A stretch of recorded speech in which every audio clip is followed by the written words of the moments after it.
Yo, it's Nate and welcome back to my channel. This week's video will be about the most important metric of the trade, a metric that most all investors miss. That's market cap. If you've ever invested or traded and looked at an asset's price to decide if it's a good deal or not, then listen up and watch to the end of this video because I don't want to see you get wrecked like every other investor that begins trading. I should mention that this video is about cryptocurrency. I'll be mentioning it in this video, but market cap is important no matter the asset you're investing in. As humans, we're programmed to think that the lower the price, the better the deal. If a coin is trading at 0.001 cents, then we're naturally attracted to it over a coin that's trading at 20K. Most traders look at a coin's price to decide if it's a good deal or not, rather than the market cap. We've seen this time and time again when people buy coins based on the price rather than the market cap, that they get wrecked. Think back to the horror stories about Shiba back in late 2021 and early 2022, or even Doge back in mid 2021. It would be easy for me to tell you, just check the market cap before you invest. But let's dive into what it really means before I tell you to do anything. Market cap is a total value of an asset and is calculated by multiplying the price of the coin by the circulating supply. The circulating supply, that is, not the total supply. So make sure you pay attention to the total supply as well. For example, Bitcoin, the largest cryptocurrency there is, has a total supply of 21 million coins and a circulating supply of 19 million coins. Bitcoin is trading at around $20,000 per coin, so its market cap is calculated by multiplying the circulating supply of 19 million by $20,000 per coin, and that ends up being around $380 billion of a market cap. That's quite a bit if you ask me, and is why I don't think Bitcoin will have the best returns over the next few years. I mentioned two things there. The first being that a large market cap diminishes future returns, and something about the circulating supply versus a total supply.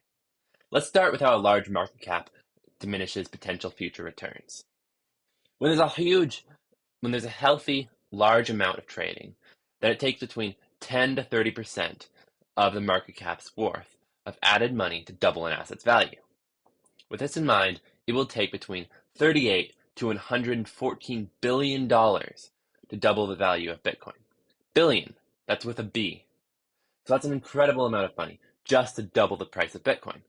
Compare this to a coin like Quant, which would take between 200 to 600 million dollars to double. That's a million with an M rather than a billion with a B. So although that's still a ridiculous amount of money, it's still much more realistic to expect that that will happen. Another thing we need to consider is a total supply versus a circulating supply. As it sounds, the circulating supply of a coin is the total amount of coins in circulation at a given time. The circulating supply can increase at any time depending the coin's tokenomics, which are basically the rules that are built into the code of a given cryptocurrency.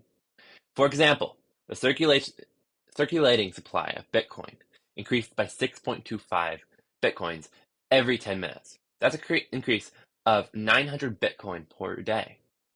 This Bitcoin is released to fund the miners that validate the blockchain. Other cryptocurrencies release crypto tokens for different reasons, and obviously as an investor, crypto being released onto the market is not good news, but it's bearable. Again, in Bitcoin's case, the circulating supply of Bitcoin is only increasing 1.7% per year. That's a bearable number and will slow down with every halving cycle that follows. But that's for another video. Luckily, cryptocurrencies will have a total supply cap. A total supply cap means that there will never be more coins in existence than the total supply. Now that we know what a total supply versus a circulating supply is, you can see why it's so important to check the total amount of coins in circulation.